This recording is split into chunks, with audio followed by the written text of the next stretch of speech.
Have you ever written a piece of code and thought, I wish I could reuse this without rewriting everything again? That's exactly where functions come in. And today we're going to make them even more powerful. Hello and welcome to Ben Academy. This is Python tutorial for beginners and this is the lesson 10.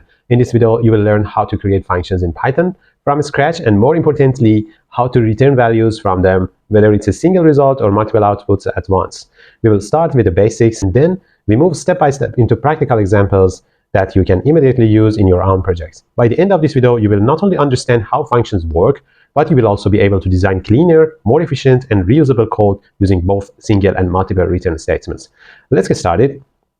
But before writing the scripts and defining the functions, let me clarify what's the difference between scripts and functions.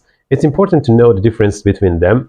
Scripts are actually the collections of commands that can be executed in the editor, and they are used for automating repetitive tasks. But functions operate on information that are actually the inputs. Those inputs are fed into the functions, and the functions will return the outputs for you. So the functions have a separate workspace, and the internal variables in functions are specially defined for those functions, and you cannot find them in other part of the codes you are writing. And your own user-defined functions actually work in the same way the built-in functions of Python work, and you can call them in the same way that you usually call the built-in functions of Python, like, for example, standard deviation, for mean, for rand, for plot, for every function that are defined in the libraries of Python.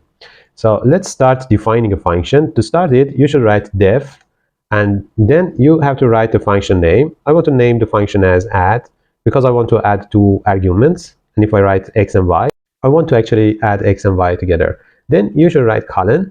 And after pressing enter, you can see that an indent is added here, and you have to define the statements and the return values with this indentation. So it's very important. You should not write here in the same point that def is defined. So after a tab, you can define the function in this way. Directly, I want to write return x plus y.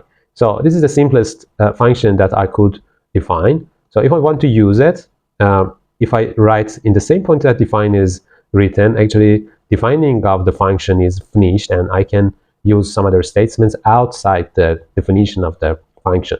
So if I write another variable like a equals 5 and then b equals 3, for example, if I define c as add a and b, I'm actually adding a and b and I'm storing the output in C. So if I print C, you can see that this is 8 and it's actually 5 plus 3. So I have used the function that I have defined here.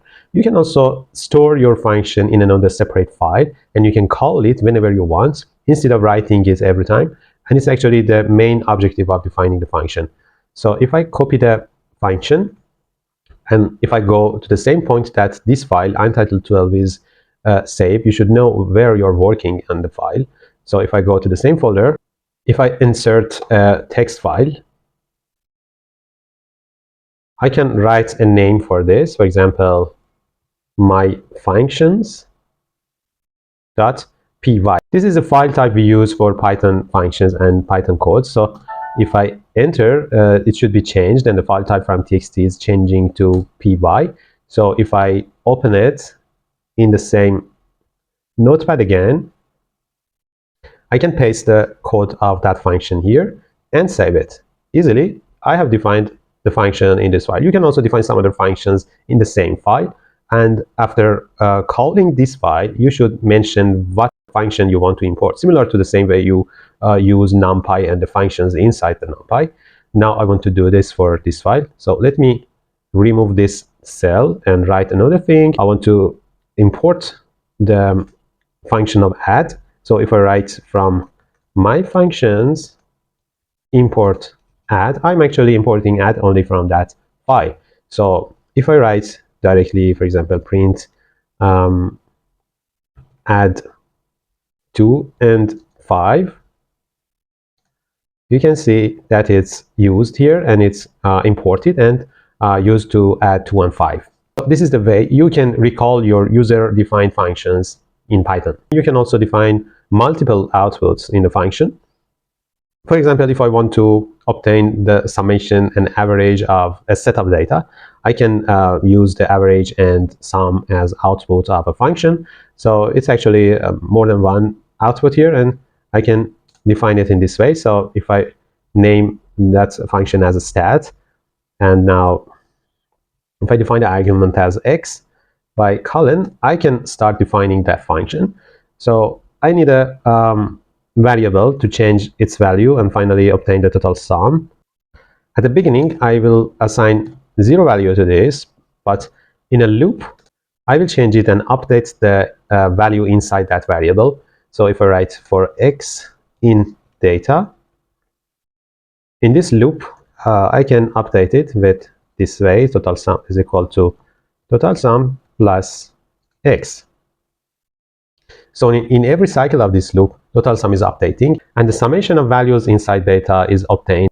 To know what I'm doing, I can also add some comments.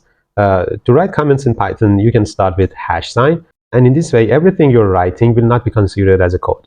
So you can define everything. You can write a comment. For example, now I want to say that I'm finding the sum of the data. So I will write find the sum of all numbers in data. And now I want to obtain the average. So if I write again a comment, another comment, find the average of all the numbers in data again, I can say that n equals len data. Length of that array is obtained and stored in n, and now I can obtain the average. I will write average as mean here. Total sum, as it's defined previously, can be divided by n, and the average can be obtained. So return of this function is actually total sum and also mean. So if I save it in another file, I can import it, or I can write the codes in continuation of this cell here. So if I define data, I can say that total sum and mean are actually the stat of data. So total sum and mean are obtained directly from this function that is predefined. So now if I print total sum and mean, I can observe the output. You can see that the summation is 30 and the average is 5 because the length of the array is 6. It was also a simple example, but it's enough to understand how to define a function with more than one output. You can write every statement you want. You can do every calculations before return, and finally, the output of the function can be defined as return. So if you import a function, you can do the calculations inside that functions behind the scene and use the outputs directly. I hope this video was useful for you, and thanks for watching this video. If you have any question, you can write your question as comment. And if you have any suggestions for the topics of the videos, you can suggest in the comments. Don't forget to like and subscribe, and you can check our channel to see the other videos in this tutorial and also some other tutorials about some programs in Microsoft Windows. See you in the next videos.